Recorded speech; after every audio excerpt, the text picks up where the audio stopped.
Kawasan Teluk Arab kini berada di ambang konflik bersenjata terbuka yang belum pernah terjadi sebelumnya dalam sejarah modern. Kementerian Pertahanan Qatar secara resmi mengonfirmasi bahwa Iran telah meluncurkan 65 rudal dan 12 drone ke arah wilayah Qatar pada Sabtu malam, 28 Februari 2026. Serangan yang mengejutkan dunia itu menjadikan Qatar sebagai salah satu dari setidaknya 6 negara di kawasan Teluk yang kini menjadi target langsung serangan militer Iran, sebuah babak baru yang dramatis dari eskalasi konflik yang telah bermula sejak pagi hari sebelumnya. Ledakan keras dilaporkan terdengar hingga ke pusat kota Doha, ibu kota Qatar, sementara langit di atas kawasan Corniche, tepi laut ikonik yang selama ini identik dengan keindahan dan ketenangan, diterangi oleh kilatan cahaya dari intersepsi sistem pertahanan udara yang bekerja keras mencegat gelombang proyektil yang masuk. Pemerintah Qatar segera mengeluarkan peringatan resmi kepada seluruh penduduk, baik warga negara Qatar maupun ekspatriat yang jumlahnya mencapai jutaan jiwa, untuk segera berlindung di dalam ruangan dan tidak keluar hingga situasi dinyatakan aman. Berdasarkan laporan kantor berita resmi Iran, Fars, target utama serangan Iran di wilayah Qatar adalah pangkalan udara Al-Udeid, fasilitas militer Amerika Serikat terbesar di seluruh kawasan Timur Tengah. Pangkalan strategis ini berfungsi sebagai pusat komando operasi udara AS untuk seluruh kawasan dan secara rutin menampung ribuan personil militer Amerika, armada pesawat tempur mutakhir, serta berbagai alutsista strategis lainnya.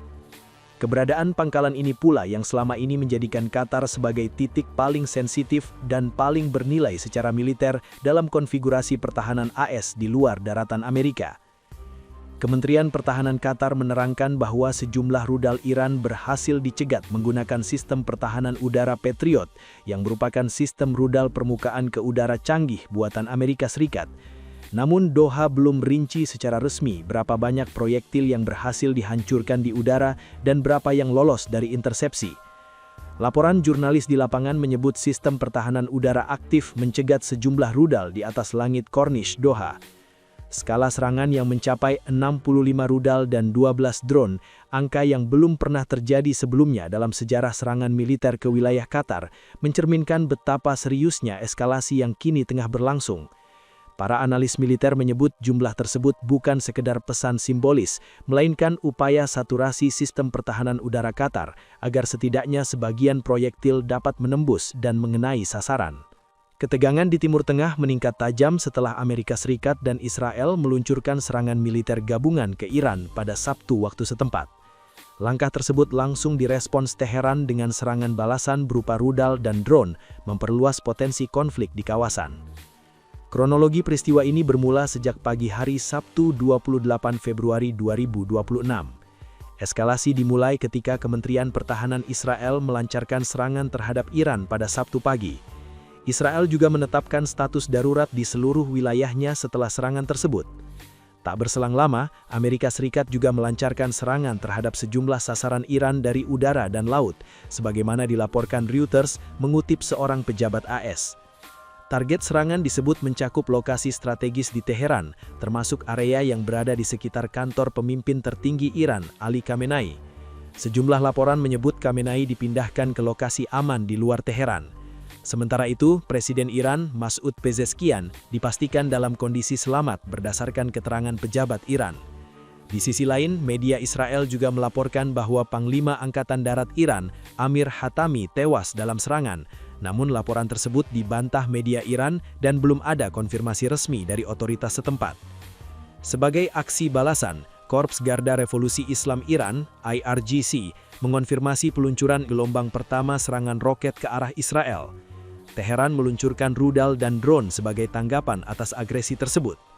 Serangan balasan Iran tidak hanya menargetkan Israel, tetapi juga sejumlah pangkalan militer AS di Timur Tengah. Serangan Iran tidak berhenti di Qatar. Iran membalas serangan Amerika Serikat dan Israel ke basis-basis militer AS yang ada di 5 negara di kawasan Timur Tengah, yakni Bahrain, Uni Emirat Arab, Qatar, Kuwait, dan Jordania. Otoritas di Bahrain mengonfirmasi bahwa markas besar armada kelima Angkatan Laut AS yang berlokasi di wilayah Jufair menjadi target serangan rudal Iran dengan ledakan terlihat dan asap mengepul di sekitar lokasi pangkalan. Bahrain adalah rumah bagi salah satu komando Angkatan Laut AS paling strategis di seluruh kawasan Teluk, dan serangan terhadapnya menandai eskalasi militer dengan konsekuensi yang sangat serius bagi Amerika Serikat. Sementara itu, sejumlah rudal yang dilancarkan Iran ke UEA dilaporkan berhasil dicegat oleh pertahanan udara negara itu. Kementerian Pertahanan UEA membenarkan pencegahan rudal tersebut. Di Kuwait, serangan Iran dikonfirmasi oleh kantor berita negara KUNA. Disebutkan bahwa rudal Iran telah ditangani di wilayah udara Kuwait. Tidak ada kerusakan yang dilaporkan. Adapun di Jordania, 2 rudal balistik Iran berhasil dijatuhkan oleh militer Jordania. Uni Emirat Arab, Bahrain, Qatar, dan Dubai melaporkan terjadinya ledakan dan seluruh penerbangan keluar masuk di Bandara Dubai telah dihentikan sementara. Penutupan ruang udara oleh beberapa negara Teluk secara bersamaan langsung menciptakan kekacauan besar di sektor penerbangan internasional, memaksa maskapai-maskapai dari berbagai penjuru dunia mengubah atau membatalkan rute mereka. Kementerian Luar Negeri Qatar menyatakan bahwa serangan yang dilakukan Garda Revolusi Iran merupakan pelanggaran terang benderang dari kedaulatan, keamanan, dan integritas wilayah Qatar. Doha menggambarkan tindakan Teheran sebagai sesuatu yang tidak dapat diterima dengan dalihya apapun dan menegaskan hak penuh Qatar untuk merespons sesuai dengan ketentuan hukum internasional yang berlaku. Meskipun Qatar adalah pendukung dialog dengan Iran, penargetan wilayahnya tidak sesuai dengan prinsip bertetangga baik. Ini mengancam fondasi kesepahaman yang telah dibangun dalam hubungan bilateral kedua negara. Qatar selama ini dikenal sebagai salah satu negara Arab Teluk yang menjaga hubungan lebih terbuka dengan Iran dibanding negara-negara tetangganya, bahkan kerap berperan sebagai mediator dalam berbagai konflik regional. Serangan langsung ke wilayah kedaulatannya dinilai telah melampaui batas toleransi diplomatik yang pernah ada. Emir Qatar dan Presiden Iran dilaporkan sepakat damai di tengah tekanan yang terus memuncak, meski kondisi di lapangan masih jauh dari stabil.